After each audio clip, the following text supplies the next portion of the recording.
être une étude de fonction. Alors cette étude de fonction, de manière générale, c'est toujours, en tout cas les premiers pas sont toujours les mêmes. Donc là j'en ai profité pour mettre bien sûr, vu qu'on l'a en étudie le logarithme, donc f de x, ce sera quelque chose en fonction du logarithme. Donc là j'ai ln de x sur x. Et les étapes seront, de manière générale, toujours les mêmes, surtout le début. À savoir, préciser l'ensemble de définitions, calculer la dérivée, et finalement, donc là c'est vraiment l'essentiel, c'est qu'est-ce qu'on veut, c'est quoi? C'est étudier le sens de variation. Ça marche? Donc on est parti, comme d'hab, hein, je te pose la question, tu mets sur pause, tu essaies d'y répondre et après on reprend ça tranquillement. Donc première question, préciser l'ensemble des définitions, n'oublie pas les étapes. Allez, c'est parti, à toi.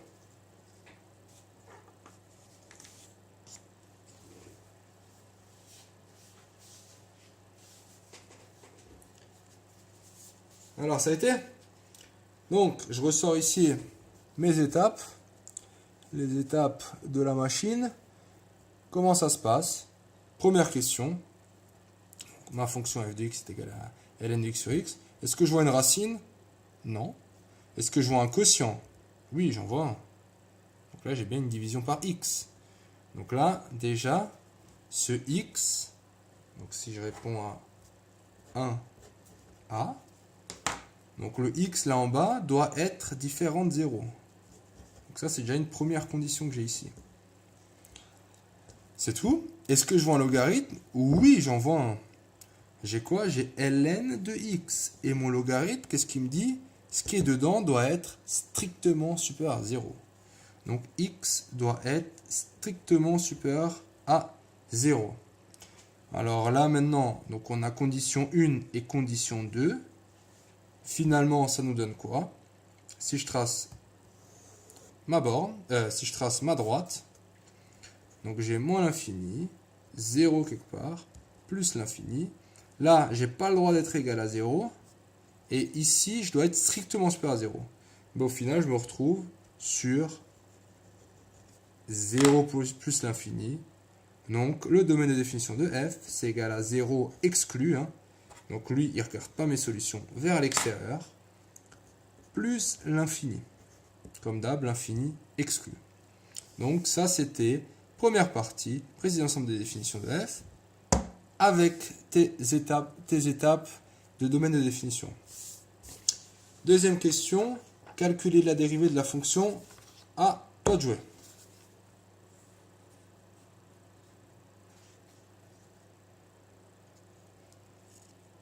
Alors ça a été, tu avais tes étapes sur toi.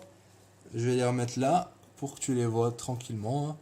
Je voulais pas t'influer, hein, mais ça c'est le réflexe que tu es censé avoir maintenant. C'est quoi ta fonction? Première question, quelle est l'opération? Oh, pardon, c'est B. L'opération ici, tu vois quoi? ln de x par x. Une division. Donc, division, on a quoi? On a f de x sur g de x. La dérivée, c'est quoi? C'est f' de x fois g de x moins, tu vois là le moins, celui-là on le reporte ici, et on dérive la deuxième cette fois-ci, g de x fois f de x. Et tout ça divisé par quoi? Par lui au carré. G carré de x. Donc le domaine de définition on l'a déjà, donc on n'a pas de problème ici. Maintenant, qui est qui? Donc f de x, dans ton cas, c'est égal à quoi? C'est ln de x, et g de x, c'est égal à quoi? C'est celui-là qui est en dessous, c'est x. Donc maintenant, ça c'était l'étape 3, on calcule l'étape 4. Alors, ça nous donne quoi? Donc la dérivée, c'est f' de x est égal à quoi? La dérivée de ln de x, maintenant on connaît, c'est 1 sur x. Et la dérivée de g de x, bon celui-là, il est simple, c'est 1. Le coefficient directeur. On fait quoi maintenant? On remplace et on simplifie. Donc remplacer, ça nous donne quoi? f' de x fois g. Donc j'ai 1 sur x fois x, ok, moins g', donc c'est 1 fois f de x qui est ln de x. Le tout divisé par quoi? Le tout divisé par g de x au carré. Donc ça fait x au carré. Alors là, qu'est-ce que ça me donne? Donc qu'est-ce que j'observe? J'ai 1 sur x fois x. X, c'est comme si c'était x sur 1. Donc là, ça me fait 1 sur... Donc ça me fait x divisé par x. Donc ça se simplifie. Et il me reste 1. Là, 1 fois ln de x, ça fait moins ln de x. Le tout divisé par quoi? Divisé par x au carré. Et ça, pour x strictement supérieur à 0. Voilà, on ne peut rien simplifier de plus. Voici ma dérivée. Ça marche? Très bien. Donc, je vais te la réécrire à côté. Maintenant, prochaine question. Étudier le sens de variation de f. Ok? Étudier le sens de variation de f. À toi de jouer avec cette dérivée.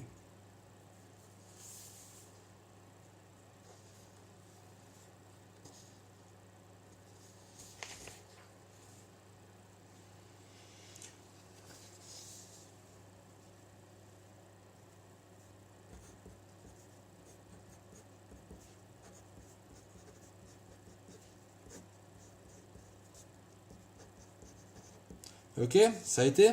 Bon, alors là, je viens de remarquer en fait que là, j'ai pris f de x et g de x, alors que j'ai déjà la fonction f. Bon, comme dit, là, on parlait de choses différentes. Si ça t'a un peu perturbé, tu prends juste u et v. Ça marchera aussi. Donc maintenant, à partir de f' de x, qui est là, comment tu dresses un tableau de variation? Alors maintenant, le rappel que je vais te faire, c'est le suivant. C'est que le signe de la dérivée, le signe de la dérivée va te donner le sens de variation de ta suite, de ta fonction. En gros, l'idée, c'est le suivant. Donc ça, on avait vu un cours précédent, c'est que si f' est positive, alors f est croissante, et si f' est négatif, alors f est décroissante. Donc, qu'est-ce qu'il nous faut? Il nous faut le signe de cette dérivée. Alors, qui dit signe de la dérivée dit tableau de signes.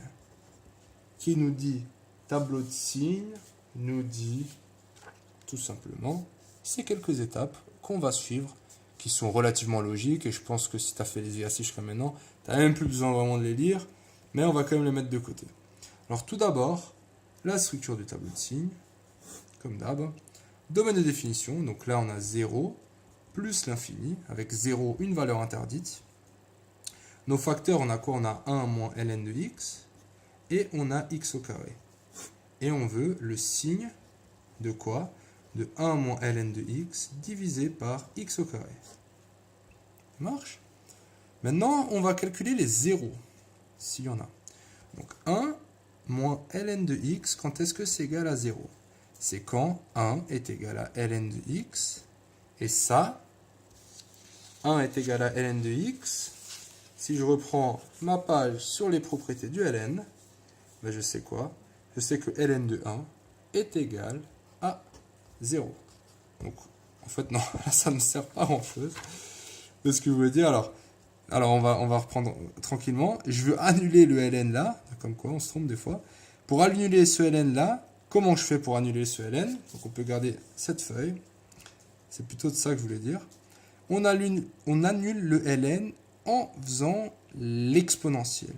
Donc là, je fais exponentielle à droite, exponentielle à gauche. Je me retrouve exponentielle de 1 est égal à exponentielle de ln, ça s'annule, est égal à x. Donc on a x est égal à exponentielle. Donc ça c'est plus grand que 0, c'est 2,7 et quelques. Donc là j'ai mon e. Ça marche? La suite maintenant. Alors exponentielle, il annule qui? Il annule lui. X au carré, bah, il se fait annuler par 0. Ah oui, x au carré. Donc x au carré, c'est 0. Mais encore une fois, c'est une valeur interdite. Alors, soit tu la mets déjà ici pour être sûr, ou bien tu la mets là, la valeur interdite. Maintenant, les signes. Bah, x au carré, bah, c'est toujours positif. Donc, lui, c'est positif, positif. Alors maintenant, intéressant. 1 moins ln de x. Donc, si tu as un doute, la manière la plus simple, moi, c'est ce que je te conseille, c'est de faire le suivant. Tu prends un chiffre entre 0 et e. E, c'est 2, et quelques. Donc là, bah, un chiffre assez simple, bah, tu peux prendre 1. Donc cette fois-ci, on va vraiment utiliser ça. Donc si je fais 1 moins ln de 1, ça fait combien? Ln de 1, ça fait 0. Donc ça fait 1 moins 0, ça fait 1. Donc le signe de 1, c'est quoi? Bah, c'est positif. Donc toute cette partie entre 0 et e, c'est que de 1, il n'y a que un signe dans cette partie. Et ce signe, du coup, il va être positif. Alors tu aurais pu faire pareil, prendre une valeur plus grande que e, une valeur plus grande que e, qui simplifie bien avec le ln de x, bah écoute, j'ai une petite idée, on va prendre e au carré. Ça va faire 1 moins ln de e au carré. 1 moins ln, e, il simplifie, il reste 2. 1 moins 2, ça fait moins 1. On a bien un signe négatif. Tu vois, donc là, j'ai pris une valeur 1 et une valeur e carré, et j'ai bien trouvé les signes. Voilà. Tranquillement, on a les signes. Maintenant, on passe à la prochaine étape, qui est quoi? Donc, compléter les signes, c'est fait. Règle des signes. Plus fois plus. Plus. Le 0, je le reporte. Plus fois moins, moins. Maintenant, ce qu'on veut, ben, on veut savoir quand c'est positif, quand c'est négatif. En fait, cette partie-là, cette partie d'en bas, c'est maintenant si on avait une inégalité. Nous, maintenant, on a quoi? On a tableau de variation.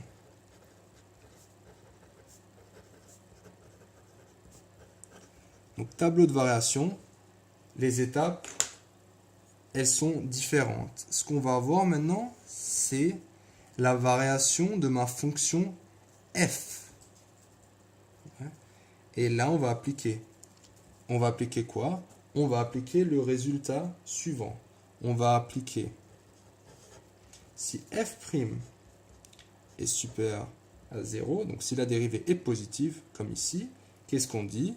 Alors, f est croissante. Donc là, on peut dire quoi? F est croissante. Ou bien, si f' est inférieur à 0, alors f est décroissante. Donc là, c'est décroissant. Une fois que ça c'est fait, dernière étape, on a quoi? Cette valeur ici, ben c'est quoi? C'est f de e.